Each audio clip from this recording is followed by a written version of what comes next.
¿Te atreves a escuchar lo que apaga el fuego de las brujas? En Metztitlán dicen que cuando la sal hierve en frío, el guardián despierta. Metztitlán, Hidalgo. Un acueducto de cantera cruza barrancas secas donde el silencio pesa como plomo y las sombras se mueven contra toda lógica natural. Aquí, entre arcos de piedra que han presenciado siglos de secretos enterrados, existe una regla que los lugareños susurran pero nunca explican completamente. Después del anochecer, la sal va en los umbrales y nadie contesta si ve luces danzando sobre el agua muerta.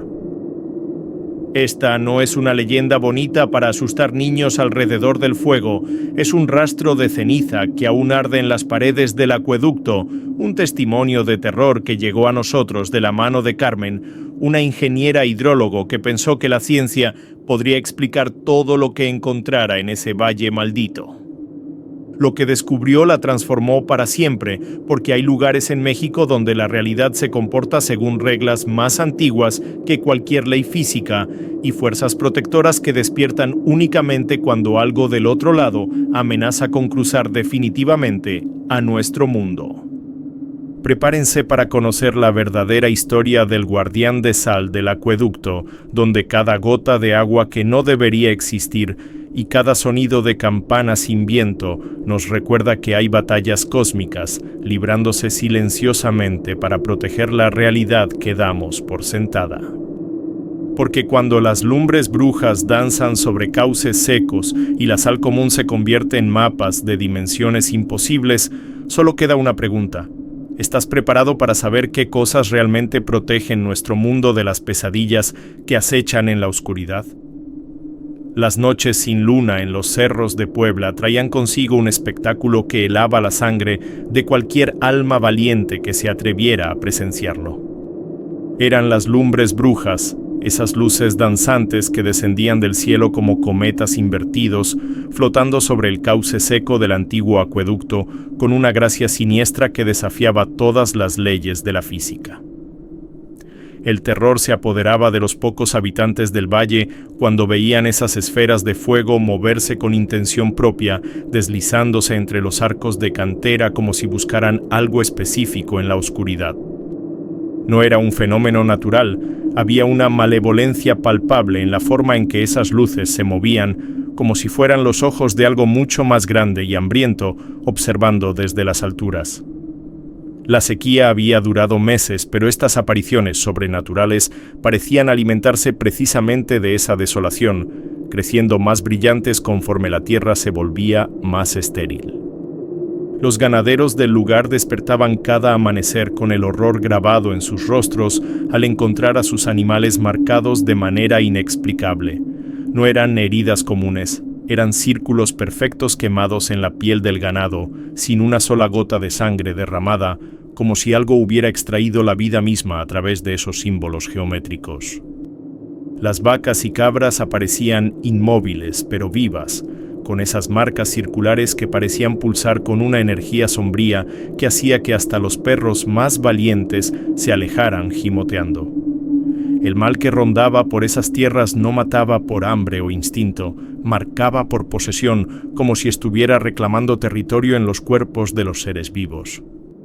La angustia se extendía por toda la comunidad cuando se dieron cuenta de que las marcas aparecían siempre después de las noches, cuando las lumbres danzaban con mayor intensidad sobre el agua inexistente del acueducto.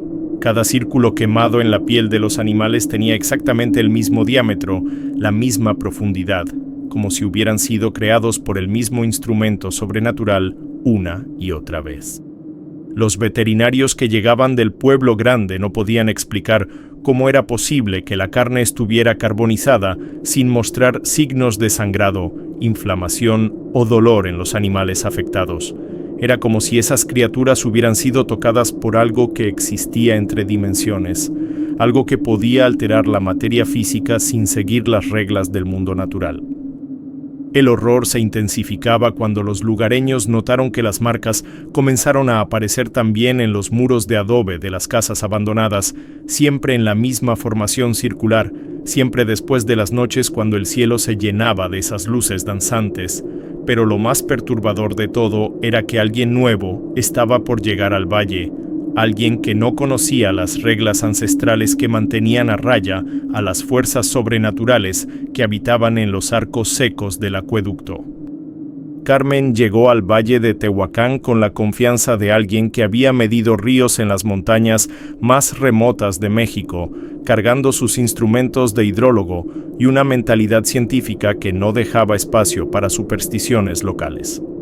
Trabajaba para una empresa hidroeléctrica que planeaba revitalizar el antiguo sistema de acueductos y su misión era clara: evaluar los caudales subterráneos y determinar la viabilidad del proyecto en esa región aparentemente olvidada por la lluvia. El terror no formaba parte de su vocabulario profesional. Había enfrentado tormentas en barrancos peligrosos, había acampado sola en bosques donde los animales salvajes merodeaban durante la noche y siempre había encontrado explicaciones racionales para los fenómenos que otros consideraban misteriosos. Como exmontañista, había desarrollado una resistencia mental que la hacía inmune a los miedos irracionales, o al menos eso creía hasta llegar a ese lugar donde las sombras parecían moverse con vida propia. Su escepticismo era su escudo, pero también sería su debilidad cuando se enfrentara a fuerzas que no aparecían en ningún manual de ingeniería. La practicidad era su segunda naturaleza y Carmen instaló su campamento base en lo que quedaba de la antigua casa del cuidador del acueducto, ignorando completamente las advertencias de los pocos lugareños que se atrevieron a acercarse durante el día. Sus años de experiencia le habían enseñado que la mayoría de los fenómenos inexplicables tenían explicaciones geológicas o meteorológicas perfectamente documentadas, y llegó a ese valle con la determinación de demostrar que la sequía y los problemas de irrigación se debían a cambios en las capas freáticas, no a maldiciones ancestrales. El horror de lo sobrenatural nunca había tocado su vida ordenada de mediciones, cálculos y reportes técnicos, donde cada anomalía tenía una causa identificable y cada problema una solución basada en ciencia aplicada. Su equipaje incluía medidores de flujo, sondas de pH, cámaras subacuáticas y toda la tecnología necesaria para mapear sistemas hídricos complejos, pero no llevaba ni una pizca de sal en sus pertenencias. Carmen era el tipo de persona que dormía profundamente en lugares donde otros apenas se atrevían a susurrar, confiando en que su conocimiento técnico era suficiente para protegerla de cualquier peligro real o imaginario. Durante sus primeros días en el valle, Carmen trabajó con la eficiencia de una máquina, tomando muestras de suelo, midiendo la profundidad de los pozos abandonados y documentando cada metro del acueducto de cantera con la meticulosidad de un arqueólogo. Su sueño era descubrir un sistema de manantiales subterráneos que pudiera revivir la agricultura de la región, transformando ese paisaje desolado en un oasis productivo que beneficiara a las comunidades locales. La angustia y el miedo eran emociones que había aprendido a controlar durante sus expediciones en solitario, reemplazándolas con protocolos de seguridad y procedimientos estandarizados que la mantenían enfocada en objetivos mensurables. Sus noches las dedicaba a procesar datos y redactar informes preliminares, trabajando bajo la luz de lámparas portátiles que iluminaban apenas un pequeño círculo alrededor de su mesa improvisada. Pero algo en ese lugar comenzaba a desafiar su metodología científica, algo que sus instrumentos no podían medir y que sus años de experiencia no habían preparado para enfrentar, especialmente cuando las sombras empezaron a moverse de maneras que ninguna fuente de luz lógica podía explicar. En el arco central del acueducto, suspendida de una cadena de hierro tan antigua que parecía haberse fundido con la misma piedra, colgaba una campana de cantera que Carmen descubrió durante su segundo día de inspecciones técnicas. No era como las campanas de bronce que había visto en iglesias o torres. Esta estaba tallada directamente de la misma piedra gris que formaba los arcos del acueducto, con un peso y una presencia que parecían absorber el sonido del viento en lugar de amplificarlo. El terror sutil que comenzó a sentir al acercarse a ese objeto no tenía explicación racional. Era una campana de piedra, algo que por lógica no debería producir sonido alguno, pero ahí estaba, colgando con una solemnidad que sugería siglos de propósito oculto. Carmen la fotografió desde todos los ángulos, documentándola como parte de la arquitectura histórica del sitio, sin sospechar que acababa de registrar el corazón mismo del horror que se desataría en los días siguientes. La piedra tenía grabados que parecían mapas de agua, pero las líneas se movían ligeramente cuando la miraba con demasiada atención, como si fueran ríos vivos tallados en roca muerta.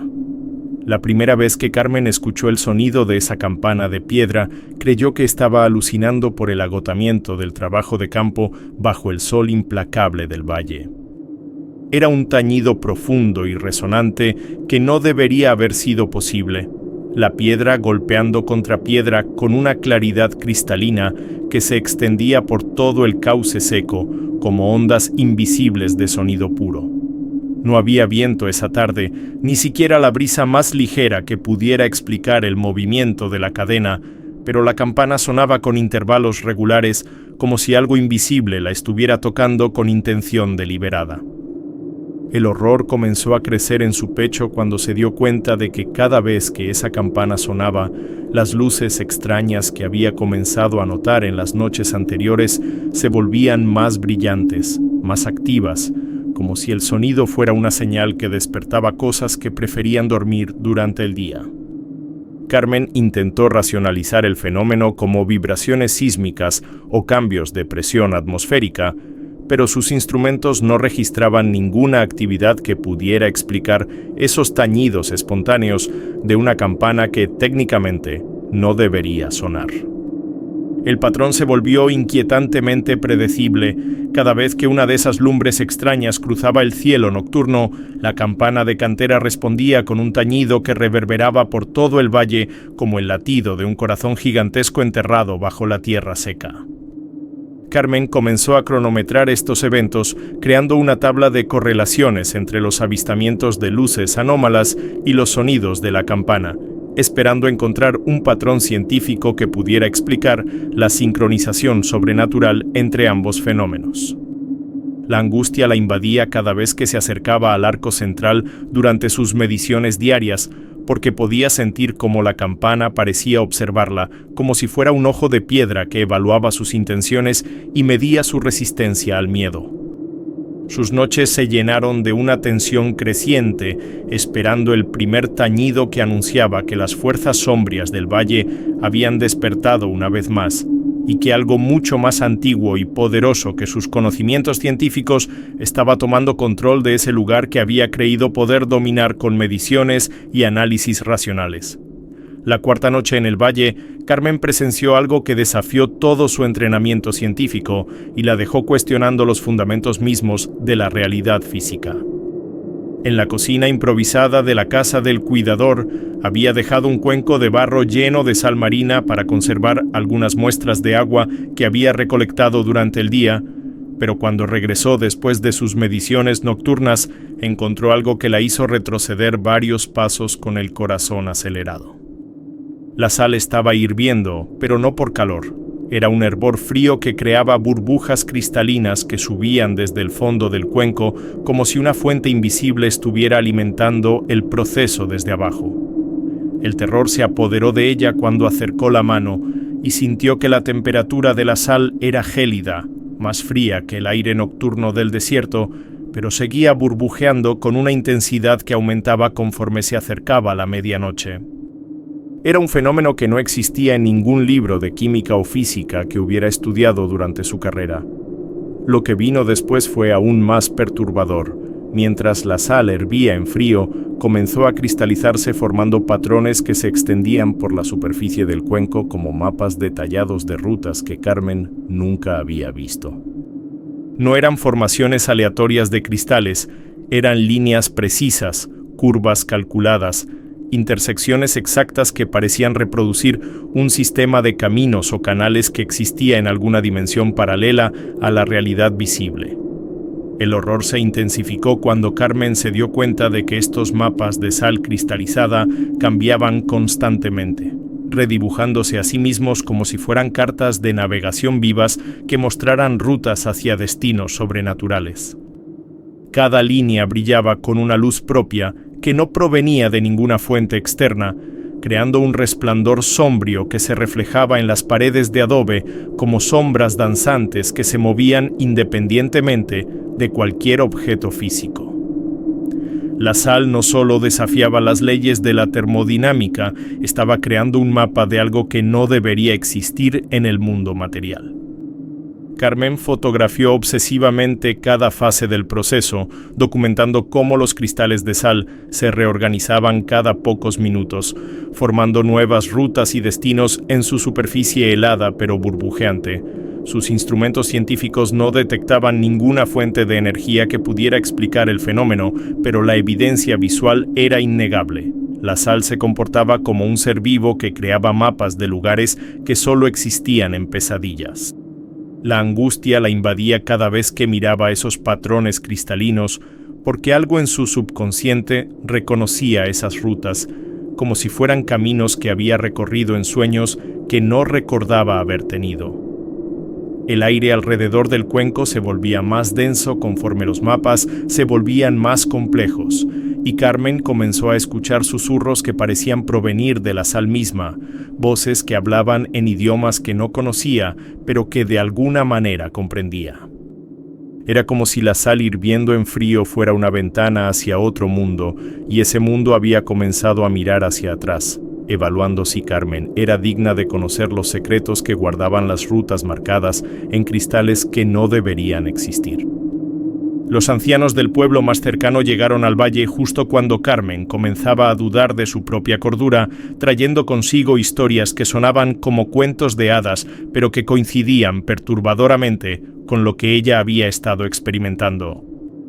Don Esteban, un hombre de 80 años cuya piel curtida por el sol parecía hecha del mismo adobe que las casas del lugar, le habló del perro de agua con una voz que temblaba no por la edad, sino por un terror ancestral que había heredado de sus abuelos. «Ese guardián no es como los perros que conoces, muchacha», le explicó mientras señalaba hacia los arcos del acueducto con un dedo torcido por años de trabajo. Es una criatura que existe entre el agua y el aire, y su pelaje está siempre empapado, aunque llueva o haga sequía.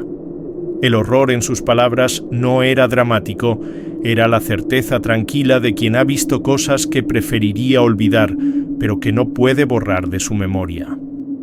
Carmen escuchaba con la fascinación científica de quien documenta folclore local, sin sospechar que cada palabra de esas historias se convertiría en instrucciones de supervivencia para las noches que estaban por venir.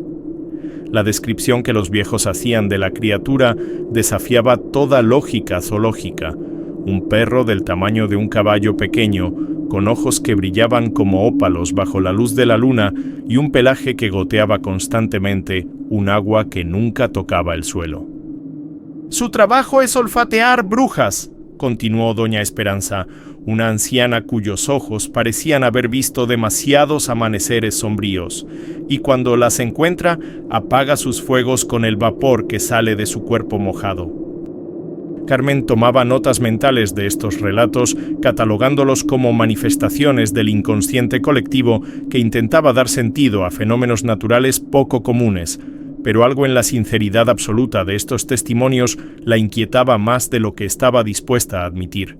El mal que describían no era abstracto o metafórico, era concreto, funcional, con propósitos específicos que se activaban bajo circunstancias muy particulares.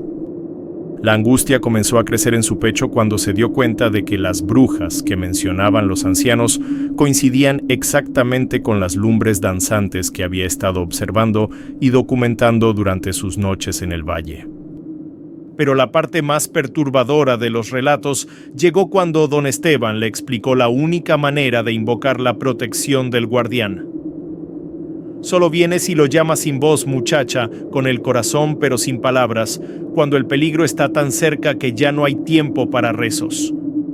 Los ancianos le explicaron que el perro de agua no aparecía por curiosidad o casualidad, era un protector ancestral que se manifestaba únicamente cuando las fuerzas sobrenaturales amenazaban con cruzar definitivamente al mundo de los vivos.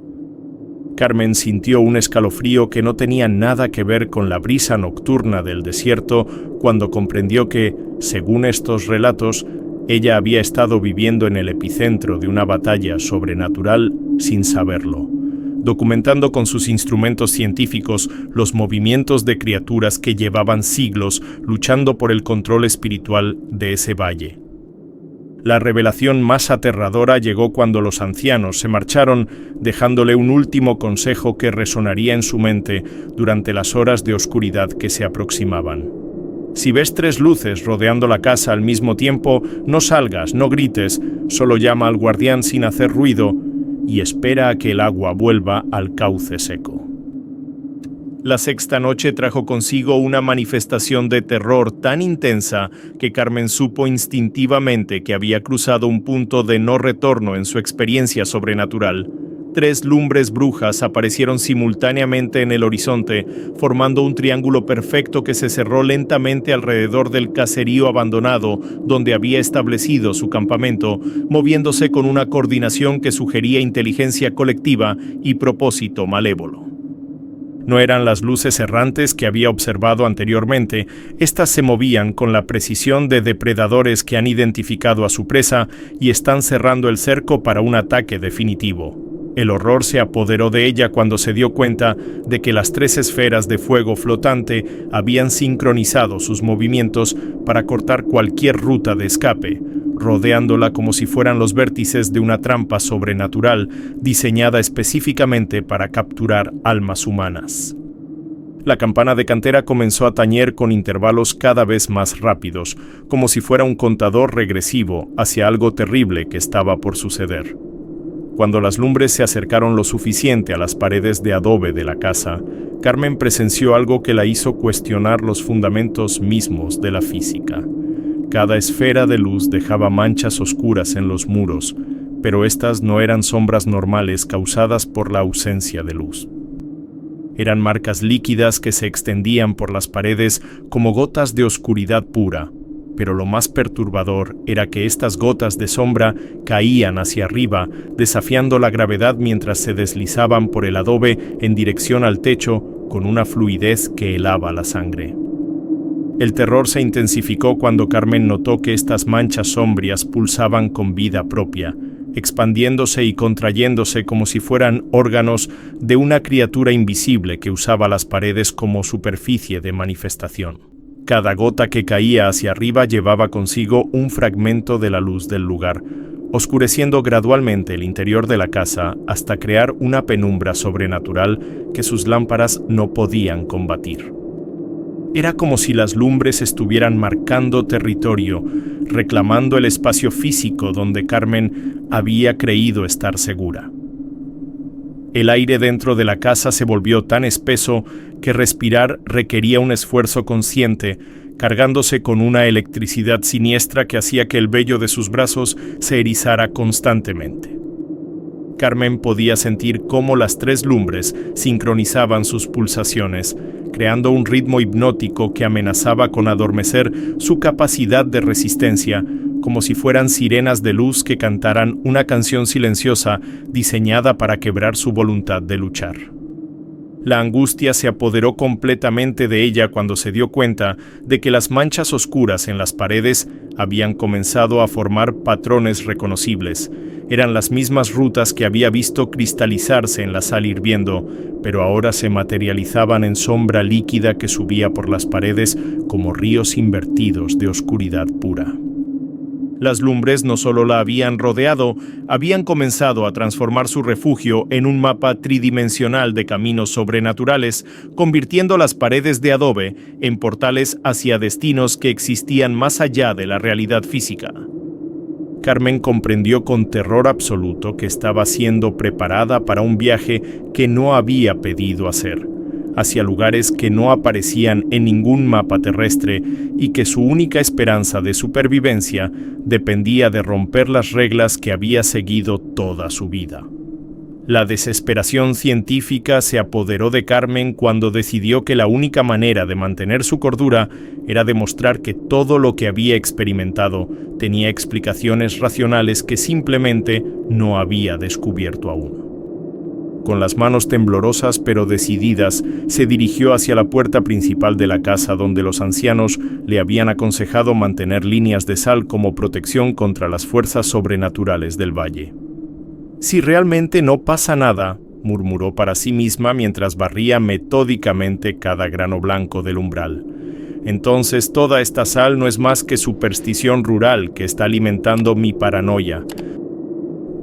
El terror que había estado creciendo en su pecho durante días se transformó en una determinación férrea de recuperar el control sobre su entorno mediante el método científico que siempre había sido su ancla a la realidad. Carmen necesitaba probar que su mente entrenada en lógica e ingeniería era más poderosa que las leyendas ancestrales y los miedos irracionales que habían comenzado a dominar sus noches. Lo que no sabía era que acababa de eliminar la única barrera física que mantenía separados dos mundos que nunca debieron tocarse. El momento exacto en que el último grano de sal desapareció del umbral, la campana de cantera tañó 3 veces consecutivas, con una resonancia tan profunda que Carmen sintió las vibraciones en los huesos de su cráneo. No fueron sonidos normales. Cada tañido parecía provenir de dimensiones diferentes, superponiéndose en capas de frecuencias que su oído humano no debería haber podido procesar simultáneamente. El horror absoluto la invadió cuando se dio cuenta de que había cometido el error más peligroso de su carrera profesional. Había aplicado metodología científica a fuerzas que operaban completamente fuera del alcance de la ciencia material. Las 3 lumbres que rodeaban la casa respondieron inmediatamente a los tañidos, intensificando su brillo hasta convertirse en soles miniatura que convertían la noche en un día enfermizo y antinatural.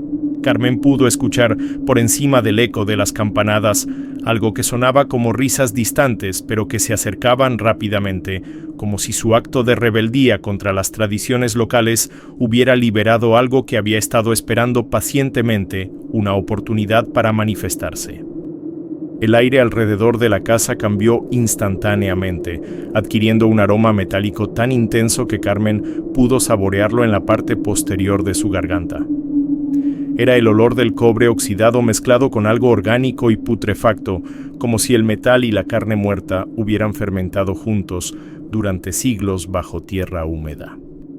La angustia la paralizó cuando comprendió que ese olor no provenía del exterior, se estaba generando dentro de la casa, emanando de las paredes mismas donde las manchas oscuras habían comenzado a gotear hacia arriba con mayor intensidad. Carmen había cruzado una línea invisible que separaba el mundo de los fenómenos observables del reino donde las reglas físicas se doblegaban ante voluntades más antiguas y poderosas que la razón humana. Su decisión de quitar la sal no había sido un experimento científico, había sido una invitación involuntaria extendida a fuerzas que llevaban generaciones esperando que alguien fuera lo suficientemente arrogante como para desafiar las protecciones ancestrales que mantenían el equilibrio entre lo visible y lo invisible. Ahora, mientras el olor a cobre llenaba sus pulmones y las lumbres se acercaban a las ventanas con intenciones que se habían vuelto inequívocamente hostiles, Carmen supo que había desatado algo que no podría controlar con instrumentos de medición o reportes técnicos. En el momento más desesperado de la noche, cuando las 3 lumbres se habían acercado tanto a la casa que Carmen podía sentir el calor sobrenatural quemando el aire a través de las ventanas cerradas, algo imposible comenzó a suceder en el cauce seco del acueducto.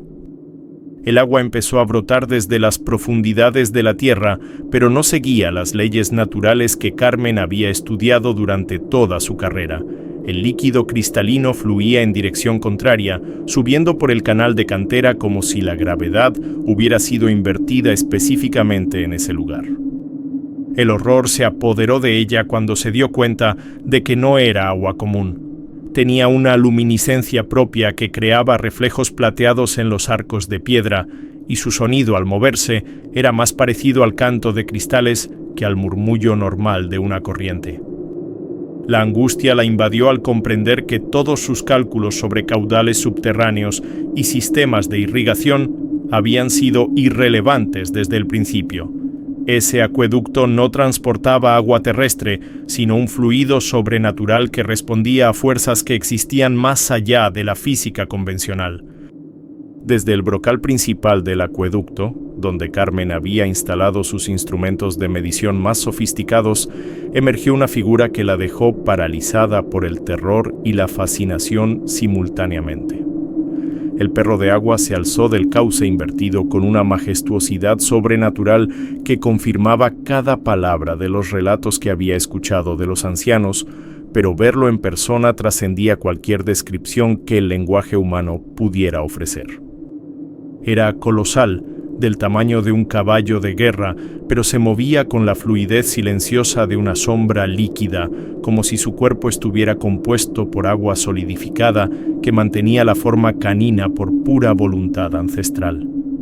Su pelaje goteaba constantemente un líquido que brillaba con la misma luminiscencia que el agua invertida del cauce, creando charcos perfectamente circulares que se evaporaban antes de tocar el suelo seco del valle. Lo más impactante eran sus ojos, 2 ópalos gigantescos que contenían galaxias enteras de luz, como si fuera capaz de ver no solo el presente, sino todas las dimensiones temporales donde el mal había intentado manifestarse. El guardián emergió completamente del agua sobrenatural sin hacer el menor ruido, a pesar de su tamaño masivo, como si fuera una aparición que había decidido volverse tangible únicamente para cumplir con un propósito específico que trascendía la comprensión humana. Carmen observó con una mezcla de terror reverencial y alivio desesperado cómo la criatura evaluaba la situación con una inteligencia que era claramente sobrehumana, girando su cabeza colosal para examinar cada una de las 3 lumbres que amenazaban la integridad del plano físico. El aire alrededor del perro de agua se cargó de una humedad imposible que contrastaba dramáticamente con la sequía del desierto, como si la criatura trajera consigo su propio microclima de protección que neutralizaba las influencias malignas del ambiente. Carmen pudo sentir cómo la temperatura bajaba varios grados en su proximidad, y el olor metálico que había estado asfixiándola se transformó en un aroma fresco de lluvia matutina que calmó su respiración agitada. Era evidente que el equilibrio sobrenatural del valle estaba siendo restaurado por una fuerza protectora que había estado esperando el momento exacto cuando la amenaza se volviera lo suficientemente grande como para justificar su intervención directa. El enfrentamiento entre el guardián y las fuerzas sombrias del valle se desató con una violencia sobrenatural que transformó la noche en un campo de batalla donde las leyes físicas se convirtieron en meras sugerencias. El perro de agua se lanzó hacia la primera lumbre con una velocidad que desafió la percepción humana, y cuando sus fauces colosales se cerraron alrededor de la esfera de fuego maligno, Carmen presenció algo que la marcaría para toda la vida. Cada mordida del guardián liberaba nubes de vapor gris que se extendían por el aire como tentáculos de niebla, envolviendo y sofocando el fuego sobrenatural, hasta convertirlo en chispas inofensivas que se desvanecían en la oscuridad. El terror de las lumbres se hizo audible por primera vez. Emitían gritos agudos que sonaban como cristales, rompiéndose multiplicados por 1000. Un lamento de frustración y dolor que confirmaba que estas criaturas de luz eran tan conscientes como malévolas. El horror de presenciar una batalla entre fuerzas ancestrales que operaban completamente fuera de la comprensión humana hizo que Carmen se sintiera como una hormiga observando una guerra entre dioses, insignificante pero privilegiada por ser testigo de secretos que pocos mortales habían visto.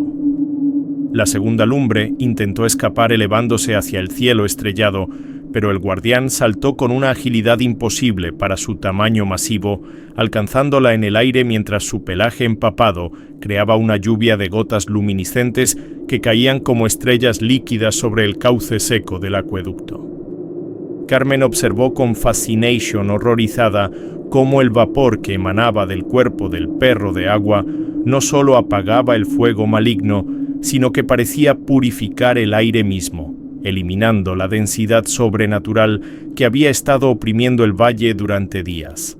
Las gotas que se desprendían del pelaje del guardián al impactar contra el suelo creaban círculos de hierba verde que brotaba instantáneamente, como si cada gota llevara consigo la semilla de la vida renovada.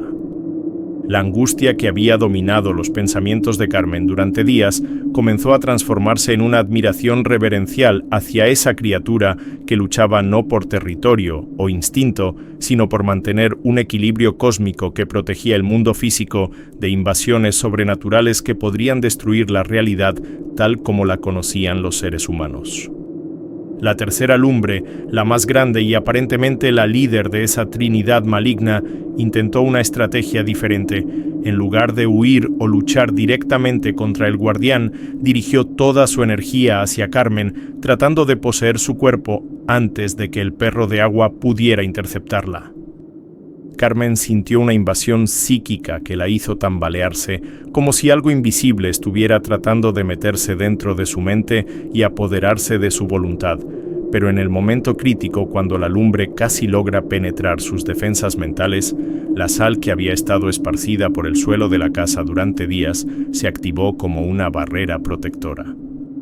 La sal común se convirtió en una red de cristales ardientes que quemaron la esencia maligna de la lumbre, rechazándola violentamente mientras emitía chispas blancas que iluminaron toda la habitación como fuegos artificiales sagrados.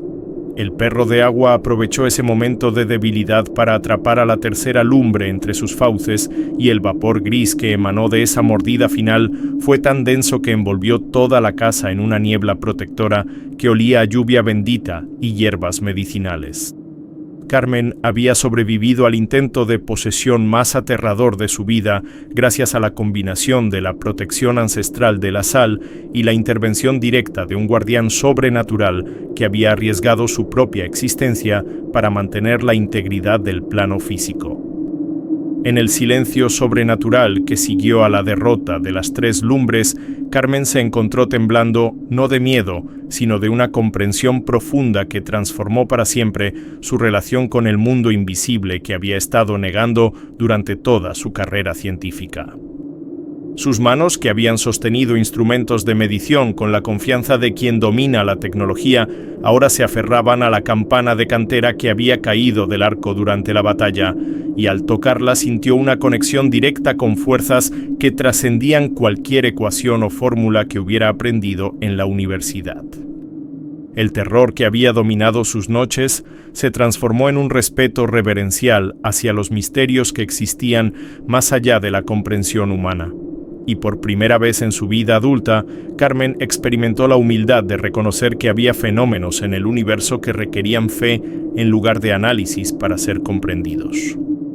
La campana de piedra vibraba suavemente en sus palmas, como si contuviera el pulso de una sabiduría ancestral que había estado esperando siglos para encontrar a alguien dispuesto a escuchar sin juzgar. Cada vez que Carmen hacía sonar la campana con movimientos lentos y ceremoniosos, el aire alrededor de ella se transformaba en algo más fluido que gaseoso, como si la realidad misma se volviera maleable y dispuesta a ser moldeada por intenciones puras.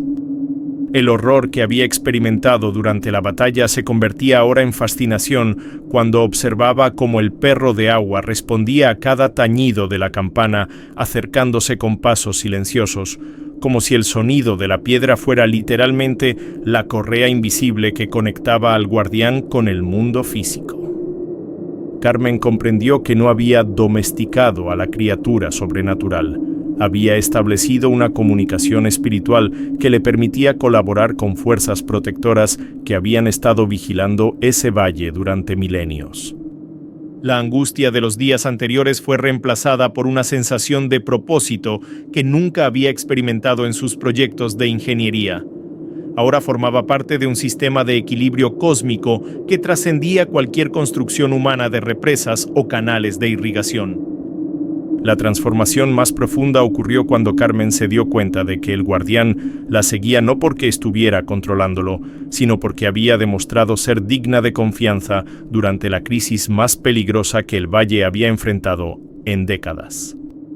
Cada vez que movía la campana podía sentir cómo el perro de agua sincronizaba sus movimientos con los de ella, creando una danza sobrenatural donde humano y guardián trabajaban juntos para mantener cerrados los portales por donde las fuerzas malignas habían intentado invadir el plano físico. Carmen había llegado al valle como una ingeniera convencida de que la tecnología podía solucionar cualquier problema relacionado con recursos hídricos, pero ahora comprendía que su verdadera misión había sido convertirse en la guardiana humana de un equilibrio espiritual que protegía no solo ese lugar, sino regiones enteras de México de amenazas sobrenaturales que la mayoría de las personas nunca llegarían a sospechar. El horror había sido reemplazado por responsabilidad y Carmen supo que su vida había cambiado irrevocablemente. Ya no era solo una científica documentando fenómenos, sino una participante activa en la protección de la realidad física contra invasiones de dimensiones que existían más allá de cualquier mapa terrestre. El perro de agua ejecutó la fase final de su misión protectora con una precisión que reveló la naturaleza meticulosamente planificada de toda la batalla sobrenatural que Carmen había presenciado. Con movimientos que combinaban la fuerza bruta de un titán con la gracia fluida de una corriente de agua, el guardián empujó a las 3 lumbres derrotadas hacia el cauce, donde el agua seguía fluyendo en dirección invertida, como si ese líquido sobrenatural fuera un portal dimensional diseñado específicamente para desterrar entidades malignas de vuelta a su plano de origen. Carmen observó con una mezcla de terror fascinado y alivio profundo cómo las esferas de fuego, ahora reducidas a chispas débiles y temblorosas, fueron arrastradas por la corriente ascendente que las llevó hacia las profundidades del acueducto con una fuerza que desafiaba toda lógica gravitacional. El horror de ver cómo las lumbres luchaban desesperadamente contra esa corriente sobrenatural, emitiendo lamentos que sonaban como el llanto de niños perdidos, confirmó que estas criaturas sabían exactamente qué destino las esperaba en las dimensiones desde donde habían venido. Era un castigo, no una simple expulsión. Cuando las 3 lumbres desaparecieron completamente en las profundidades del cauce invertido, dejaron tras de sí algo que Carmen jamás habría esperado: cáscaras translúcidas que parecían hechas de vidrio, pero que se comportaban como membranas orgánicas, flotando en el aire nocturno como fantasmas de su antigua presencia maligna. Estas cáscaras eran perfectamente esféricas y emitían un aroma intenso a resina de pino, como si hubieran sido los capullos protectores de algo mucho más siniestro que había estado creciendo en su interior durante siglos. El terror residual que Carmen sintió al observar estos restos sobrenaturales se mezcló con una curiosidad científica que no pudo reprimir. Las cáscaras de vidrio parecían contener ecos de las energías que habían alimentado a las lumbres, pulsando débilmente con una luz que se desvanecía gradualmente conforme pasaban los minutos. Carmen comprendió que estaba presenciando los vestigios físicos de una batalla que había tenido lugar simultáneamente en múltiples dimensiones, y que estas cáscaras eran la única evidencia material que quedaría de un enfrentamiento entre fuerzas que operaban completamente fuera del alcance de la ciencia convencional. El perro de agua se acercó a las cáscaras flotantes con una delicadeza sorprendente para su tamaño masivo, inhalando profundamente hasta hacer que los restos de vidrio se desintegraran completamente en partículas de luz que se dispersaron por el aire nocturno como polvo de estrellas. Carmen pudo percibir cómo el olor a resina se intensificaba por unos segundos antes de desvanecerse para siempre, llevándose consigo los últimos rastros de la presencia maligna que había amenazado el equilibrio del valle durante tanto tiempo. La angustia que había dominado sus pensamientos durante días se transformó en una paz profunda cuando se dio cuenta de que el guardián no solo había derrotado a las lumbres, había purificado completamente el ambiente de cualquier residuo sobrenatural que pudiera atraer futuras amenazas al lugar. Era un proceso de limpieza cósmica que combinaba violencia protectora con rituales de purificación que habían sido perfeccionados durante milenios de batallas similares en lugares donde lo sobrenatural y lo humano se intersectaban peligrosamente. Carmen supo que había sido testigo de algo que muy pocos mortales tenían el privilegio de ver: la manera en que el universo se protegía a sí mismo de fuerzas que amenazaban con destruir el delicado equilibrio entre dimensiones que permitía la existencia de la realidad física tal como la conocían los seres humanos. El amanecer trajo consigo una transformación del paisaje que dejó a Carmen cuestionando si los eventos de la noche habían sido reales o el producto de una mente agotada por días de aislamiento en el desierto. El cauce del acueducto había vuelto a estar completamente seco, sin la menor evidencia del agua sobrenatural que había fluido en dirección inversa durante la batalla, como si la corriente luminiscente hubiera sido reabsorbida por las profundidades de la tierra una vez cumplida su función de destierro dimensional. La campana de cantera colgaba inmóvil de su cadena de hierro, sin el menor movimiento que pudiera explicar los tañidos sobrenaturales que habían marcado el ritmo de la confrontación entre fuerzas ancestrales. El terror de la noche anterior parecía disolverse bajo la luz dorada del sol matutino, pero Carmen llevaba en sus manos la campana que había caído durante la batalla, evidencia tangible de que algo extraordinario había alterado para siempre su comprensión del mundo. El silencio del valle era tan completo que podía escuchar el zumbido de su propia circulación sanguínea, como si toda la región hubiera exhalado un suspiro colectivo de alivio, después de librarse de una amenaza que había estado creciendo durante generaciones. Carmen caminaba lentamente por el perímetro de la casa, inspeccionando con ojos de ingeniera cada superficie donde las manchas oscuras habían goteado hacia arriba durante el asedio de las lumbres, pero no encontró ni el menor rastro de las sombras líquidas que habían convertido las paredes de adobe en mapas tridimensionales de rutas sobrenaturales. Era como si la batalla hubiera ocurrido en una dimensión paralela que se había superpuesto temporalmente con la realidad física, dejando únicamente recuerdos que se sentían más vívidos que cualquier experiencia previa en su vida adulta. El horror residual que esperaba sentir al recordar los momentos más intensos de la confrontación se había transformado en una sensación de completitud que no sabía cómo explicar en términos racionales. Había cumplido un propósito que trascendía cualquier proyecto de ingeniería que hubiera emprendido anteriormente. La angustia de los días pasados había sido reemplazada por una certeza inquebrantable de que existían fuerzas protectoras en el universo que operaban silenciosamente para mantener el equilibrio entre lo visible y lo invisible, y que ella había tenido el privilegio de colaborar con esas fuerzas durante una crisis que podría haber alterado la naturaleza misma de la realidad física. Mientras Carmen documentaba en su libreta las últimas observaciones de su estancia en el valle, algo húmedo y sorprendentemente cálido rozó su tobillo descalzo con la suavidad de un saludo afectuoso. Cuando miró hacia abajo esperando encontrar tal vez un lagarto o algún pequeño animal del desierto, no había nada visible, pero la sensación persistía como una caricia invisible que se movía lentamente alrededor de su pierna antes de desvanecerse completamente. Carmen sonrió por primera vez en días, comprendiendo que el perro de agua había venido a despedirse antes de regresar a las dimensiones, donde aguardaba la próxima llamada de auxilio de algún lugar donde el equilibrio sobrenatural estuviera siendo amenazado. El contacto había durado apenas unos segundos, pero llevaba consigo la promesa implícita de que si alguna vez volvía a encontrarse en peligro sobrenatural, podría contar con la protección de fuerzas que trascienden la comprensión humana, pero que responden al valor y la pureza de intenciones. Carmen sabía que regresaría a su vida profesional como hidróloga, pero ahora llevaba consigo conocimientos que ninguna universidad enseñaba y experiencias que ningún manual técnico podría explicar. Había aprendido que el mundo era mucho más vasto y misterioso de lo que había creído, y que a veces la mejor ciencia consiste en reconocer cuándo uno está en presencia de fuerzas que requieren respeto en lugar de análisis.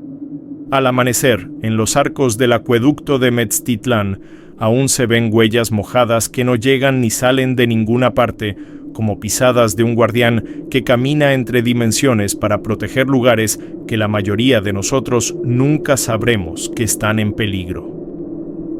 Las marcas aparecen y desaparecen con las primeras luces del sol, recordándonos que hay fuerzas protectoras trabajando silenciosamente mientras nosotros dormimos, manteniendo el equilibrio entre lo visible y lo invisible. Desde esa noche transformadora, la sal ya no hierve en frío en el valle, salvo cuando un viajero mira demasiado tiempo el agua muerta del cauce seco, como si su curiosidad despertara ecos de batallas sobrenaturales que prefieren permanecer dormidas. Dicen que Carmen volvió 2 meses después de su experiencia y encontró pelo oscuro y mojado pegado a la campana de cantera, todavía goteando un líquido que olía a lluvia bendita, confirmación final de que su encuentro con el guardián había sido más real que cualquier medición científica que hubiera realizado en su carrera. Pero dime, ¿has visto alguna vez luces que no deberían flotar sobre el agua, especialmente en lugares donde no debería haber agua? ¿Has presenciado fenómenos que desafiaron todo lo que creías saber sobre las leyes naturales? Cuéntanos en los comentarios si has vivido experiencias con fuerzas protectoras que parecían operar más allá de la comprensión humana, porque cada testimonio que compartas nos ayuda a mapear los lugares donde lo sobrenatural se intersecta con nuestro mundo cotidiano. Suscríbete a Ecos Horripilantes para seguir descubriendo relatos que revelan la verdadera naturaleza de México, donde cada valle, cada acueducto y cada pueblo guardan secretos que han protegido la realidad durante siglos. Activa las notificaciones porque mañana tenemos una historia que te hará cuestionar cada ruido que escuches en tu techo. Pasos en el techo antes de que el suelo se moje, la guardia nocturna del matadero viejo. Comparte este relato con quien haya jurado oler agua corriente en lugares donde solo debería haber sequía, porque a veces reconocer estos fenómenos es el primer paso para entender que vivimos en un mundo mucho más protegido de lo que imaginamos.